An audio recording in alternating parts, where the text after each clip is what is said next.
Okichitaw is a martial art based on the fighting techniques of the Plains Cree First Nations. It was founded and developed by Canadian martial artist George J.Lépine. History. Origins. In his youth, founder George J.Lépine learned traditional wrestling, tomahawk throwing and hand-to-hand combat techniques. He also trained in judo, taekwondo and hapkido. Lépine developed Okichitaw and established it in 1997. It is based in Toronto, Ontario. Lépine is the director and chief instructor. George Lépine is Plains Cree chief from Manitoba and learned traditional hunting and tracking practices from a very young age. Teachings of traditional fighting techniques were also passed on to him. He started martial arts at age 13 in Winnipeg. As he was progressing in his martial arts training, his Taekwondo grandmaster encouraged him to embrace his traditions of native combat and to find ways to preserve, research and perpetuate this knowledge. This direction and guidance was also pressed into him by traditional elders throughout the Aboriginal community. On Canadian Plains Cree combat principles and methods, both from his own teachings and through extensive historical research, Okichitaw Lépine combined this knowledge of native combat with his Aboriginal culture and values and his extensive martial arts experience to create Okichitaw. For 20-plus years he has been distilling this knowledge, codifying and systematizing it into a modern martial arts system. Okichitaw is a renewed expression of this traditional warrior knowledge, carrying these techniques and tactics and values to the present and into the future. His family's Aboriginal ancestry and contributions are well documented throughout the provinces of Manitoba and Saskatchewan. George's grandfather, Ambroise Lépine, was Louis Riel's adjutant general for the Okichitaw's provisional government during the struggles in the late 1870s and 1880s. The political strategies adopted by the Okichitaw's government had roots stemming from the politics of the buffalo hunt, which was overseen by Ambroise Lépine. In charge of the military action, Ambroise facilitated every movement of the Okichitaws. Since Ambroise worked together extensively with Riel, the Okichitaw's government cast Ambroise as a major player in the Okichitaw's government. Okichitaw Lépine has served as president for the Toronto Okichitaw's Council, regional councillor for the Okichitaw's Nation of Ontario, national delegate for the Aboriginal Languages Initiative, president for the Native Canadian Centre of Toronto, executive for the Ontario Aboriginal Sports Circle, and a vice president for the North American Indigenous Games International Council. He is very active in all aspects of the Aboriginal community throughout Canada, educating people through his experiences and culture. In the early 1990s, Lépine began to organize and codify these techniques and methods, resulting in the system as it is practiced today. The main Okichitaw training lodge is located at the Martial Arts School of the Native Canadian Centre of Toronto, and the art is disseminated through classes, workshops and demonstrations. The scarcity of original reference materials casts doubt upon any attempt to reconstruct Indigenous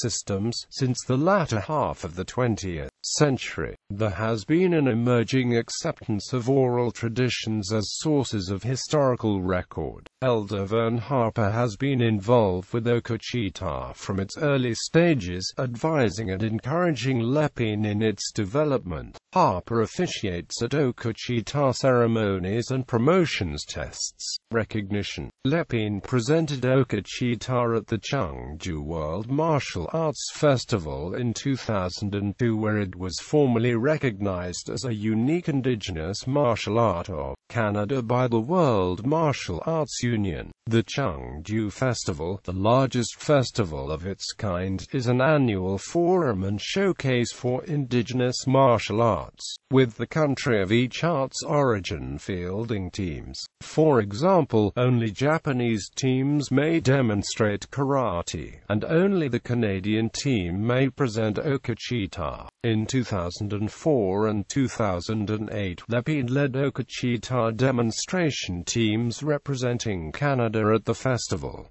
World Martial Arts Union. The World Martial Arts Union carries out the work with the aim of exchange and cooperation between martial arts organizations, promotion and conservation of each country's traditional martial arts, research and study of martial arts, and contributes positively to world peace. World Martial Arts Union was first established in 2002 by representatives from 28 countries and agreed that the origin of traditional martial arts should be conserved, disseminated and developed at an international level, and there should be an international organization for exchanges between nations undertakes, organizing study and research activities such as seminars and conferences relating to martial arts, organizing a sponsoring demonstration or exhibition events, and providing administrative and technical assistances to the member organizations with a view to facilitating the participation in events. With this woman, which has been building massive archive with a view to systematically collecting, exchanging and disseminating traditional martial arts data through exchanges of personnel and information between the member organizations, tries to establish a firm foothold for world central organization in the field of martial arts based on an official relation with UNESCO. Training. Offensive weapons are introduced early in a student's training because of the influence of the weapons on the hand-to-hand techniques.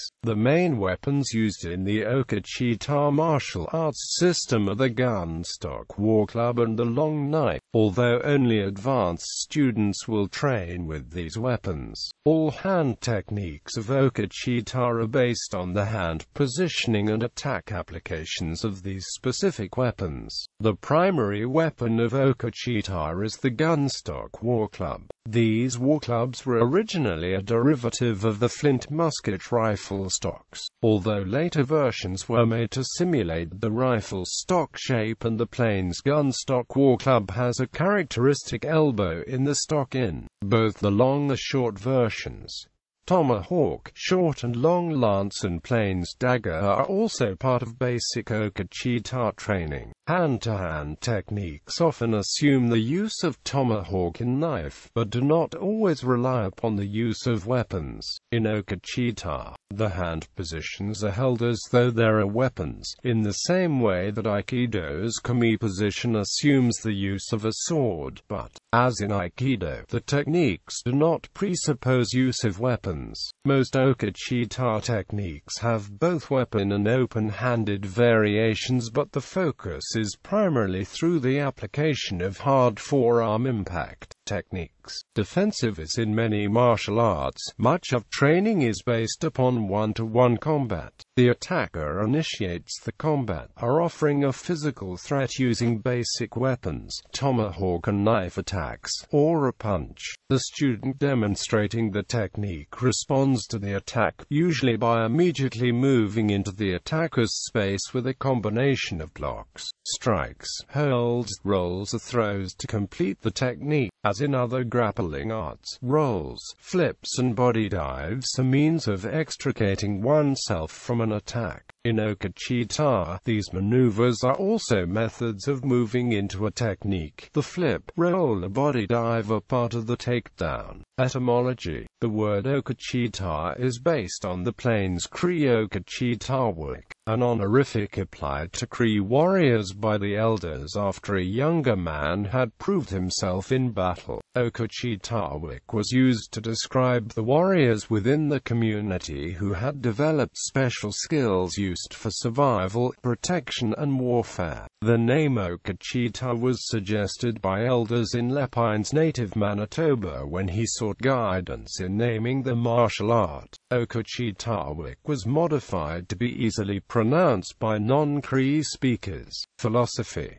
ceremonies and promotional testing of Okichitaw is based on Cree warrior society of the Canadian Plains. Modern-day training is intended to give the Okichitaw student direction and focus through self-challenge and confronting his or her fears and limitations in a controlled environment while building physical and mental strength. Warriors in Cree societies are called people who watch over people. That concept of peaceful, protective engagement is central to the philosophy and practice of Okichitaw.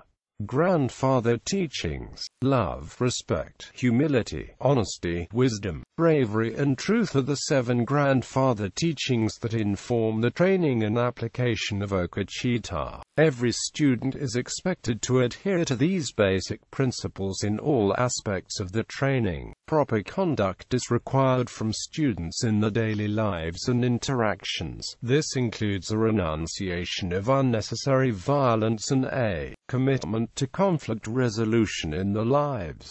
Medicine wheel and 4 directions. Among the indigenous peoples of North America, there is great significance to each of the 4 directions. In daily training, the 4 directions are used when challenging an attack. A response is devised within a fraction of a second and techniques are employed with energy, movement and commitment, so that the adversary is effectively controlled by the technique before finally being taken down. All techniques are executed in an environment of the highest respect and restraint. The East represents balance, confidence and creativity. In battle, the East influences the identification and location of an adversary, and when setting up and developing a solid attack position. The South represents strength, focus and success.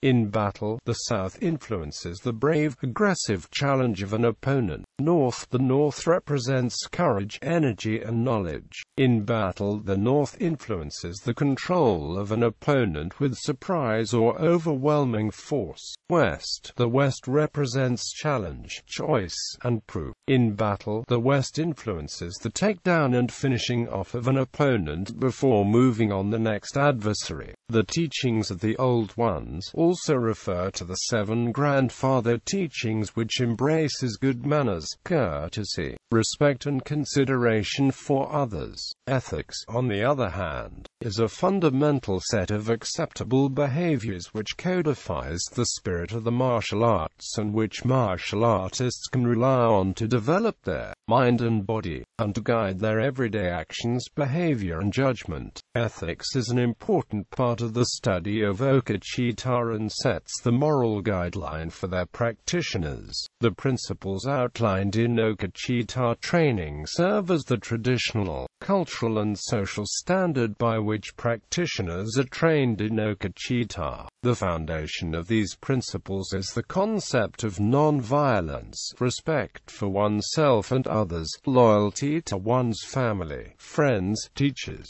and community, and following the natural way, being warriors of peace. The adherence to the 7 grandfather teachings confirms a student's moral obligation to society and fellow human beings. A practitioner of Okichitaw is not only an athlete, well-versed in the art of combat, but also an upstanding citizen with strong moral and social virtues. An old native saying pertaining to that of becoming a warrior of the community, which says, "A boy must first learn to hunt before he learns the skill of warfare, and he must first know the teachings of the old ones before he practices these skills."